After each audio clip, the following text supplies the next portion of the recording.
Olá, meus amigos, um bom dia a todos, espero que estejam bem. Mais um dia aqui a gravar para vós, para continuarmos a estudar então o nosso livro de Daniel.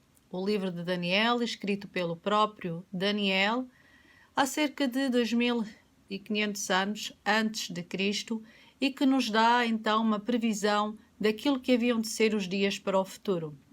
Nós vimos no passado vídeo que o rei Nabucodonosor tinha tido um sonho, tinha sonhado com uma estátua, e essa estátua era dividida em vários metais, entre o ouro, a prata, o bronze, o ferro e o ferro misturado com o barro.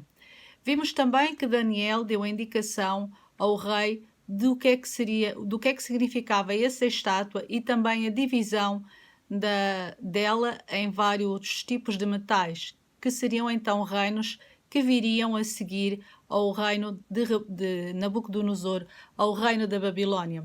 Verificamos então que a Babilónia durou do ano do 605 a.C. até 539, um império onde o ouro significou de facto aquilo que melhor podia representar Babilónia, devido à riqueza, devido a ser chamada na Bíblia até como a cidade dourada.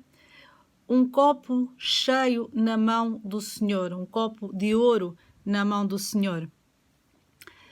O historiador Heródoto relata que o ouro era realmente abundante e embelezava a cidade da Babilónia.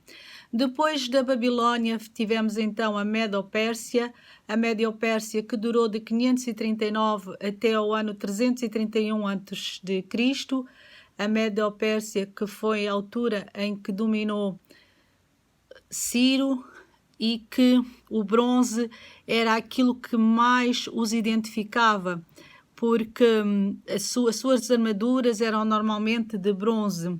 Os capacetes, os escudos, os machados de guerra, tudo era feito de bronze. Heródoto, um historiador, diz que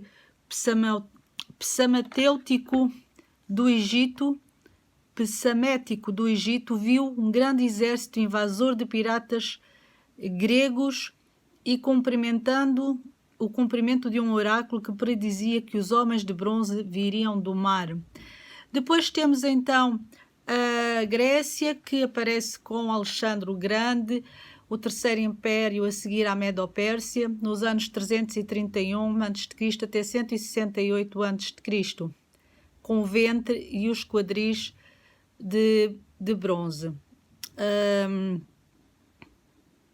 Exatamente, há pouco quando falámos nas coxas, falámos na armadura de bronze, já estamos a falar então neste império da Grécia, porque a prata que representava a Médio-Pérsia, a prata era um símbolo para os Medo-Persos, que era utilizado até como pagamento dos seus impostos. E há pouco falámos no bronze, as armaduras de bronze já era relativamente ao Império da Grécia. A seguir temos então a Roma do ano 168 a.C.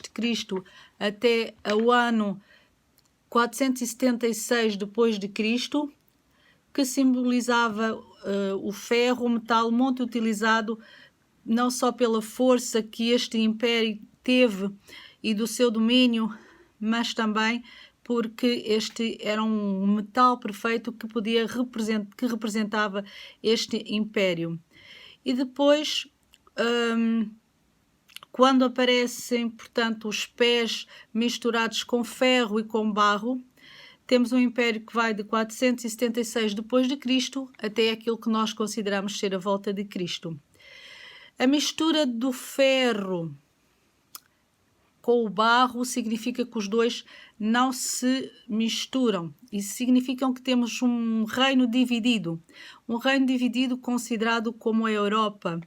A Europa que começou há muitos anos atrás, na altura começou a chamar-se, se bem se recordam, CEE, depois teve depois teve um outro nome que agora não me recordo, depois chamou-se Comunidade Europeia. Entretanto, muitos países têm entrado, alguns têm saído, agora fala-se do Brexit, a saída da Inglaterra, a qual nunca, de qualquer forma, acedeu a ter a mesma moeda que o resto da Europa. A Suíça nunca quis pertencer a esta Europa unida. Antigamente, os reis tentaram se casar entre países de forma que tivessem uma Europa unida.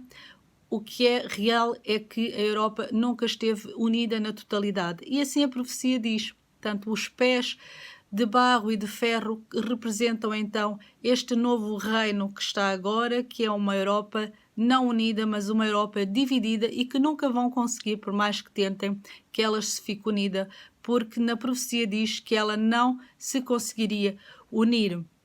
No entanto, estas 10 tribos que representam, após a queda do Império Romano, aparecem do Ocidente em 476 d.C., sendo Rômulo Augusto o seu último imperador, o imperador de Roma, e desenvolveram-se várias tribos bárbaras, resultando então nas modernas Nações Unidas que estivemos agora a falar.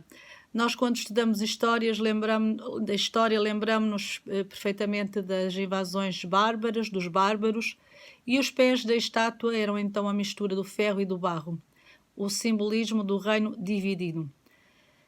O clímax, no entanto, no livro no sonho de Nabucodonosor, aparece quando nos dias destes reis, então aparece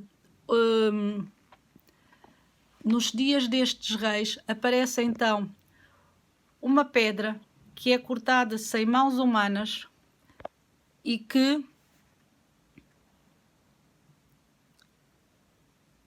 suscitará um novo reino que jamais será destruído, como lemos em Daniel 2:4-4. Este sonho que é representado, este reino que é representado no sonho por uma pedra que foi cortada sem auxílio de mãos e que destruiu toda a estátua. A pedra representa, em vários livros da Bíblia e em vários versículos que nós iremos ter a possibilidade de ver, o próprio Cristo, e encontra-se no cumprimento da sua segunda vinda, quando se dará fim aos reinos terrestres e estabelecerá o seu reino eterno, que jamais, então, terá fim. E é este o significado desta pedra que é referida aqui no capítulo de Daniel, no final do sonho. Uma pedra que destruiria todos os reinos que iam vir, todos os reinos que teriam um fim e que seria então estabelecida para os últimos dias um reino de que não terá fim. Uma coisa curiosa que aparece aqui é que é o foco deste sonho, é que a pedra dá lugar, portanto, a uma grande montanha, ou seja, a pedra feriu a estátua, faz um grande monte e enche toda a terra.